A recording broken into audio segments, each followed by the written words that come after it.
Assalamualaikum warahmatullahi wabarakatuh. Saya bernama Aditya Bayu Nugroho. Saya dari kelas 04 TPLP 003. NIM saya 211011400230.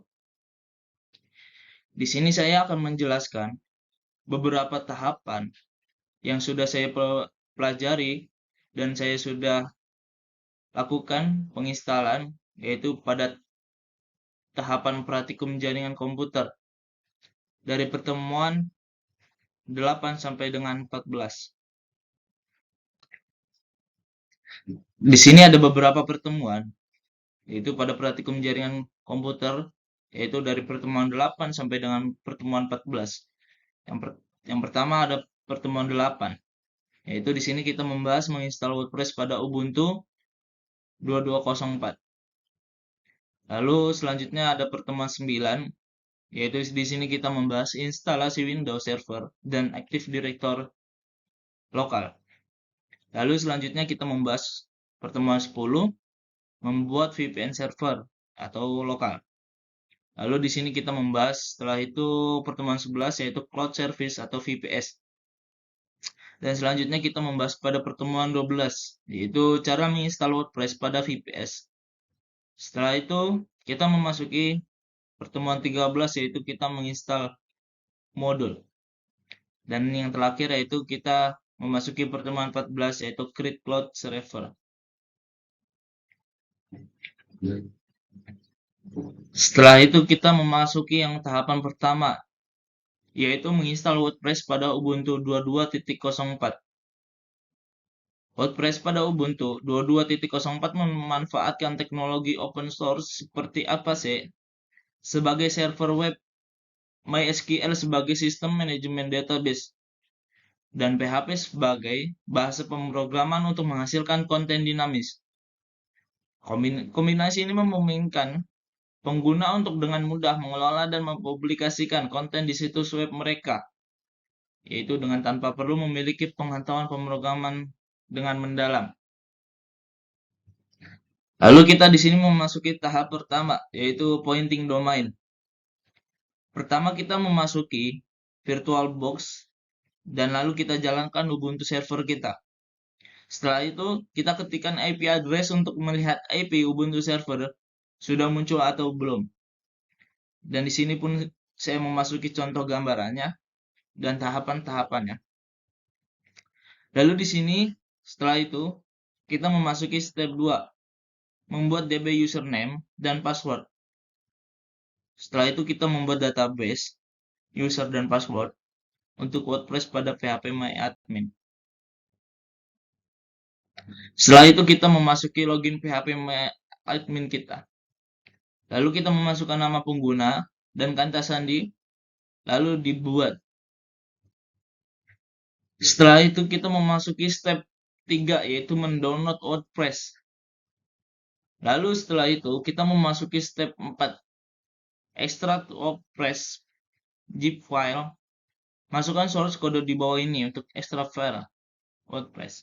Dan di sini pun saya memasuki gambarannya serta contoh-contohnya dan langkah-langkahnya. Lalu kita memasuki step 5, setting ownership dan permission. Dan setelah itu kita memasuki step 6, install WordPress. Dan di sini saya memasuki gambarannya, yaitu kita memasuki virtual host 80 dan 443 pada webmin. Lalu setelah itu kita memasuki buka tab penelusuran pada PC atau laptop. Kita dengan keyword domain yang sudah dibuat. Dan di sini ada contoh gambarannya yang saya telah lakukan. Setelah itu kita memasuki username kita pada WordPress pada gambar di bawah ini. Lalu kita install WordPress kita. Dan di sini kita yaitu login untuk dan masukkan kata sandi di WordPress. Dan tampilan WordPress pun yang sudah terinstall pun gambarannya seperti ini. Setelah itu kita memasuki instalasi Windows Server dan Active Directory lokal. Windows Server adalah sistem operasi yang dikembangkan oleh Microsoft yang dirancang khusus untuk digunakan sebagai server di lingkungan jaringan. Windows Server menyediakan berbagai fitur dan fungsi yang memungkinkan pengolahan, pemantauan, dan pengoperasian jaringan serta menyediakan layanan seperti pengaturan pengguna, manajemen sumber daya, dan berbagai file. Lalu kita di sini memasuki fungsi Windows Server dan Active Directory lokal. Yang pertama menyediakan layanan server, yaitu Windows Server dapat berfungsi sebagai server untuk menjalankan berbagai aplikasi dan layanan jaringan, yaitu seperti web server, email server, database server, file server, DNS server, dan lain-lainnya. Lalu yang kedua, di sini ada manajemen pengguna dan hak akses. Windows Server menyediakan fitur untuk membuat dan mengelola akun pengguna dalam jaringan. Lalu yang ketiga, kita memasuki keamanan jaringan. Windows Server dilengkapi dengan fitur keamanan yang kuat, seperti firewall, enkripsi, dan pemantauan keamanan yang membantu melindungi jaringan dari serangan dan ancaman keamanan. Yaitu yang pertama di sini kita memasuki step pertama, menginstal OS terlebih dahulu. Setelah terbuka, kita beri nama file untuk OS yang akan kita jalankan pada VirtualBox kita. Yaitu di sini kita ada gambarannya, yaitu yang pertama kita membuat Windows dulu, lalu kita memasuki folder kita, yaitu kasih nama Aditya Bayu Nugroho. Lalu kita memasuki tipenya Microsoft Windows dan versinya Windows 10 64-bit. Lalu setelah itu kita memasuki setting hardware dan RAM dan storage yang akan digunakan. Kita di sini yaitu memasukin hardware, yaitu memori dasarnya yaitu sekitar 2048 dan prosesornya 8 CPU. Lalu di sini kita RAM-nya yaitu kita memasuki yaitu 50 GB. Atau di sini yaitu memuatannya. Lalu selanjutnya yang itu kita membuka setting. Tahapannya seperti ini, kita memasuki penyimpanan, lalu kita memilih Windows 10. Lalu kita buka Windows 10 kita. Setelah itu kita pilih bahasa lalu install. Yaitu tahapannya seperti ini. Setelah itu kita memasuki Windows 10 PR, lalu next, dan gambarannya pun seperti ini. Setelah itu kita tunggu hingga prosesnya kelar Windows 10. Setelah itu kita memilih bahasa, kita pilih bahasa Indonesia. Setelah itu kita memasukkan nama PC, nama PC kita, dan tampilan pada Windows 10 seperti ini.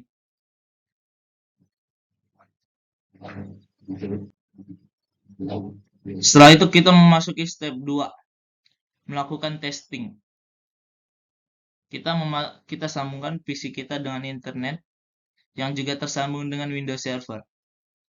Setelah itu kita klik Windows yang ada di pojok kiri ini. Setelah itu kita masukkan user kita dan password kita dan serta kita login. Lalu di sini saya memasuki tahap membuat VPN server lokal. Membuat VPN atau Virtual Private Network, server mengacu pada mengkonfigurasi dan menyediakan server yang memungkinkan koneksi aman antara perangkat yang terhubung ke jaringan eksternal atau internal. VPN digunakan untuk membuat saluran komunikasi pribadi dan transkripsi melalui jaringan publik sehingga pengguna dapat mengakses jaringan internal atau sumber daya jaringan lainnya secara aman dari lokasi eksternal. Lalu di sini ada beberapa fungsi VPN server. Yaitu yang pertama ada keamanan dan privasi. Fungsi utama dari VPN server adalah untuk meningkatkan keamanan dan privasi komunikasi data. Setelah itu yang kedua ada akses jarak jauh ke jaringan internal. VPN server memungkinkan pengguna yang berada di luar jaringan internal untuk terhubung dan mengakses sumber daya jaringan yang ada di dalam jaringan tersebut. Setelah itu kita memasuki tahap fungsi ketiga, bypass pembatasan geografis dan sensor internet. Di sini ada beberapa negara atau organisasi menerapkan pembatasan akses internet berdasarkan lokasi geografis atau kebijakan tertentu. Di sini kita memasuki tahapannya, yaitu yang pertama kita memasuki step pertama, tahapan menyambungkan VPN server lokal. Kita pilih pada bagian change your networking setting. Lalu di sini ada gambarannya. Kita pilih setup our net connection or network. Dan setelah itu kita pilih connection to iWorkplace, lalu next. Kita pilih ini. Lalu kita next. Setelah itu kita memasukkan IP address kita, yaitu IP address saya itu 192.168.180.34. Gambarannya pun seperti ini. Setelah itu, maka akan mengisi username dan password. Lalu kita klik connect. Lalu membuat VPN server lokal pun selesai dan terconnection. Gambarannya pun kalau sudah selesai pun begini. Lalu kita memasuki tahapan Cloud Service VPS. VPS adalah lingkungan komputasi virtual yang berjalan di atas infrastruktur cloud. Dalam konteks VPS, server fisik yang sebenarnya dibagi menjadi beberapa server virtual yang terisolasi satu sama lain. Setiap server virtual ini memiliki sistem operasi dan sumber daya yang terdedikasi seperti CPU, RAM, dan ruang penyimpanan. Lalu setelah itu kita memasuki fungsi Cloud Service VPS. Yang pertama ada hosting situs web. VPS sering digunakan untuk hosting, yaitu pengguna dapat menginstal dan menjalankan aplikasi web mereka sendiri di dalam lingkungan server virtual yang terisolasi. Lalu yang kedua, penyimpanan dan backup data. VPS dapat digunakan sebagai tempat penyimpanan dan backup data. Pengguna dapat menyimpan file database dan konten penting lainnya pada server virtual mereka. Lalu yang ketiga, private virtual network. VPS dapat digunakan untuk membuat jaringan virtual pribadi, private virtual network. Setelah itu kita memasuki step pertama, membuat akun Cloudflare. Yang pertama kita create akun dan silakan login. Setelah itu kita pilih free, lalu continue. Di sini ada gambarannya. Lalu setelah itu kita mengisi name server kita pada CloudHost, lalu change name server. Setelah itu kita tunggu nama server melakukan update. Setelah itu kita proses membuat name server pada Cloudflare telah berhasil dibuat dan gambarannya pun seperti ini. Setelah itu isi name server kita pada CloudHost, lalu change name server. Setelah itu kita memasuki step 2, membuat VPS. Buat akun dan masukkan dengan Google. Pilih virtual machine dan Ubuntu 22.04. Buat akun atau masuk dengan Google, pilih virtual machine dan Ubuntu 22.04. Dan di sini pun ada gambarannya seperti ini, kita pilihnya. Setelah itu kita memasuki username dan password yang akan digunakan untuk login VPS nanti. Lalu kita buka Cloudflare untuk menambahkan atau menyambungkan akses VPS dan Cloudflare. Lalu setelah itu kita memasuki step 3. Silakan buka browser pada device, lalu kita ketikkan dns.checker.orange dan masukkan nama domain. Dan di sini ada gambarannya seperti ini. Lalu kita tes dengan command prompt atau CMD. Lalu dengan itu setelah itu kita mengetesan menggunakan putih. Lalu setelah itu kita memasuki yaitu cara menginstal WordPress pada VPS.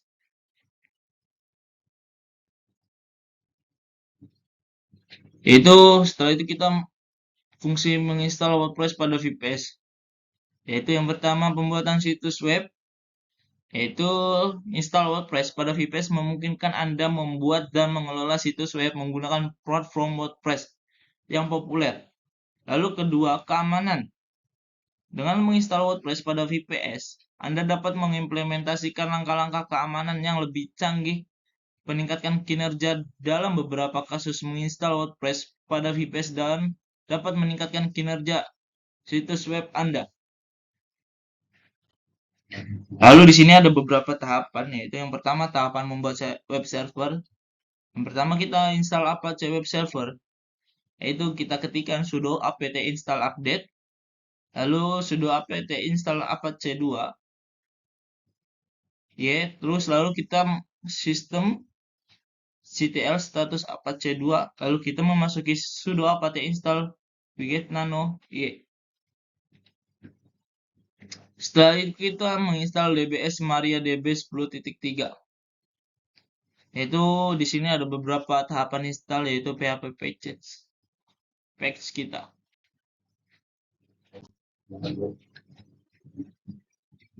Lalu setelah itu kita memasuki step pertama, membuat web server.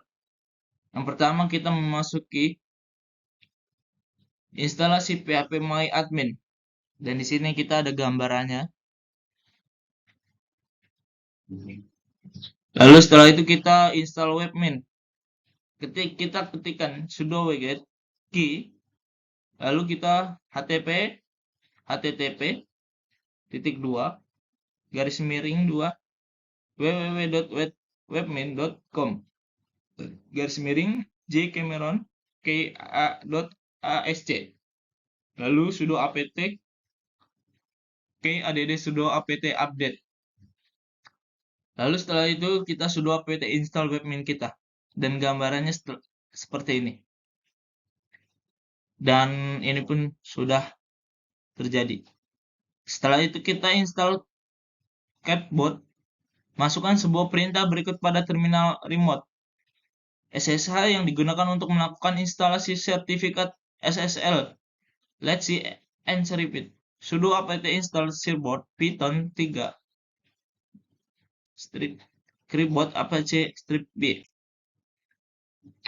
Lalu kita memasuki additional software. Yaitu tahapan ini berfungsi untuk menginstal software tambahan yang mendukung operasional server. Lalu kita ketikkan sudo apt install Graphviz Aspel Ghost Script /nap. Lalu kita memasuki setting firewall. Lalu di sini kita mengetikkan sudo uf status sudo uf allow.2 /tcp. Lalu di sini dan seterusnya. Ada tahapannya dan gambarannya pun seperti ini. Setelah itu kita setting time zone. Kita ketikkan sudo time date ctl set time zone Asia /Jakarta. Di sini kita mengecek zona waktu pada saat ini pada server, yaitu time date ctl. Setelah itu kita memasuki tahapan step 2 menginstal WordPress pada VPS. Kita mengecek atau melakukan tes status domain.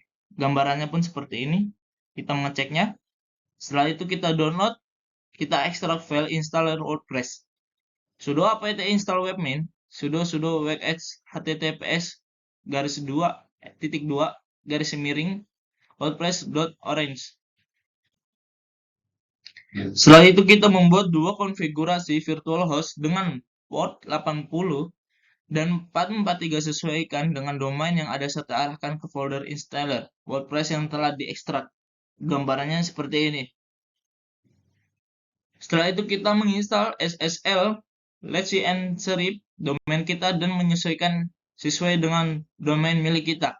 Sudo servbot apache nama domain kita. Contoh sudo servbot apache adityabayu.my.id. Gambarannya pun seperti ini. Lalu jika berhasil menginstal sertifikat SSL Let's See Encrypt, silakan cek status sertifikat SSL pada browser. Lalu login terlebih dahulu ke phpMyAdmin sesuai IP address kita. Kita ketikkan http://2 IP address /phpMyAdmin. Menggunakan username dan password root MariaDB.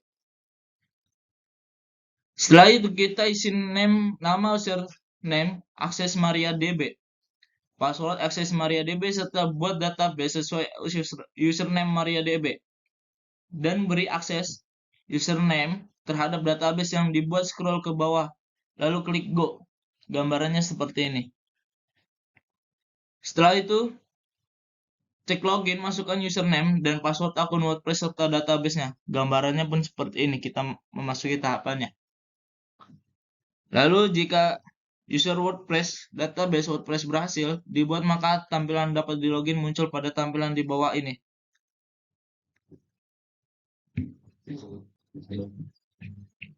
Lalu setelah itu, isi database, name, username, password database host sesuai konfigurasi pada gambar ini. Gambarannya pun seperti ini. Lalu tampilan berikut adalah tampilan seperti ini, yaitu halaman pada front end WordPress setelah berhasil. Setelah itu kita memasuki tahapan pertemuan 13, yaitu install modul. Modul adalah sistem manajemen pembelajaran berbasis web learning management system yang dirancang untuk membantu mengelola dan menyediakan lingkungan belajar online. Modul digunakan oleh institusi pendidikan, organisasi, dan perusahaan untuk membuat dan mengelola kursus online, serta menyediakan platform untuk interaksi antara siswa dan pengajar. Setelah itu kita memasuki fungsi install modul. Yang pertama, membuat dan mengelola kursus online dengan modul, yaitu dapat memberi kursus online dan mengatur konten pembelajaran seperti materi, tugas, dan ujian. Lalu setelah itu kita memasuki fungsi kedua, yaitu penilaian dan pelacakan kemajuan. Yaitu modul menyediakan fitur penilaian dan memungkinkan pengajar untuk memberikan penilaian dan nilai kepada siswa. Lalu yang ketiga, aksesibilitas dan fleksibilitas. Modul dirancang dan memperhatikan aksesibilitas sehingga dapat diakses melalui berbagai perangkat dan platform. Lalu di sini kita memasuki step pertama, pointing domain dan menambahkan subdomain baru. Di sini ada gambarannya. Lalu yang kedua, step 2, cek subdomain pada website dnschecker.org. Lalu yang ketiga, yaitu step 3, membuat dua konfigurasi virtual host port 80 dan port 443 pada webmin. Gambarannya pun seperti ini. Jika port 80 dan 443 sudah dibuat, lalu kita klik apply change yang ada pada di gambar ini. Setelah itu kita memasuki step 4, membuat database modul pada phpMyAdmin. Setelah itu kita memasuki step 5, menginstal modul. Gambarannya seperti ini. Lalu kita pada data directory ubah menjadi var modul data. Lalu kita menjadi tipe kita berubah menjadi MariaDB atau native MariaDB. Lalu di sini kita gambarannya itu kita mengisi database, setting yang diperlukan, dan jika sudah kita lalu next. Setelah itu pada tahapan selanjutnya itu kita klik continue. Lalu setelah itu kita mengisi formulir untuk membuat LMS pada modul. Jika sudah klik update profil seperti gambaran di bawah ini. Lalu pada tahapan ini kita memasuki nama situs dan masukkan juga email pendukung seperti gambaran di bawah ini. Lalu jika sudah selesai semua langkah-langkah sudah diikuti, yaitu gambaran tahapan tampilan dashboard pada LMS yang telah dibuat seperti ini gambarannya. Lalu kita memasuki pertemuan pada Create Cloud VPN Server atau MikroTik CHR.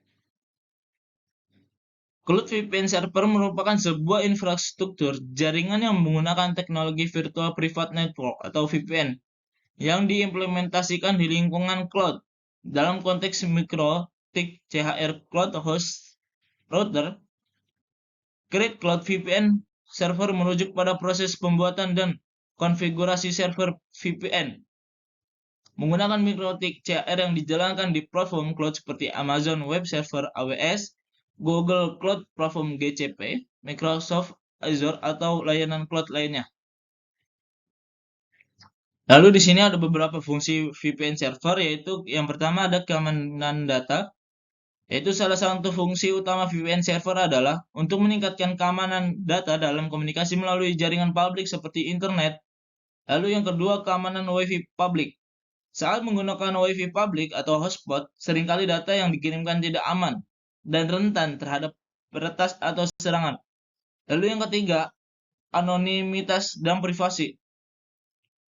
Yaitu berfungsi sebagai VPN dapat membunyikan alamat IP asli pengguna dan menggantinya dengan alamat IP server VPN. Yaitu di sini ada beberapa tahapan. Yang pertama, tahapan pertama yaitu membuat VPN server. Kita create new, membuat mikrotik CHR isi username dan password pada gambar di bawah ini. Lalu kita create. Gambarannya pun seperti ini. Lalu kita buka Winbox atau mikrotik.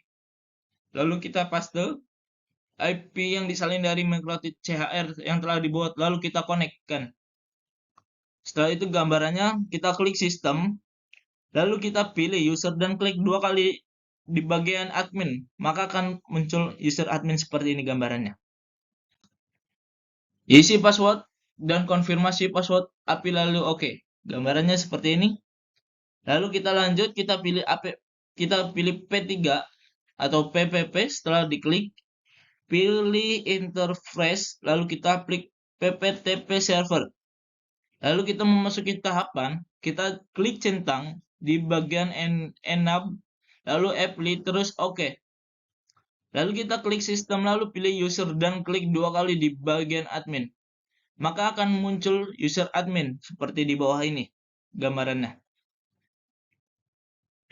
Lalu setelah itu kita new, kita ppp script dan isi name dan password serta IP local address dan remote address, lalu apply, terus oke. Gambarannya pun seperti ini.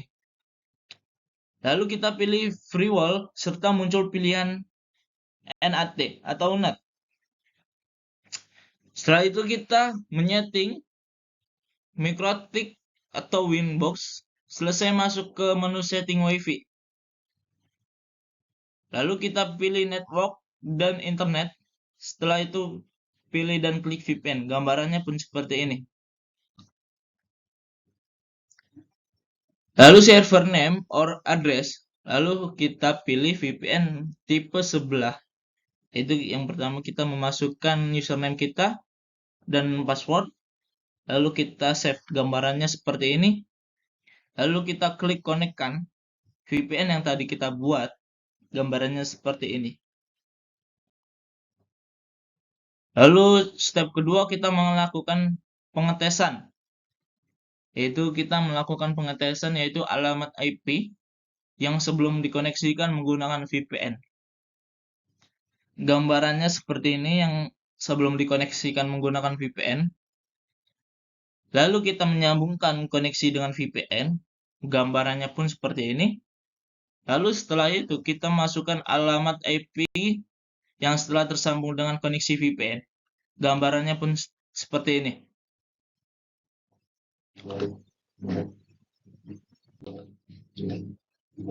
Itu saja, saya Aditya Bayu Nugroho.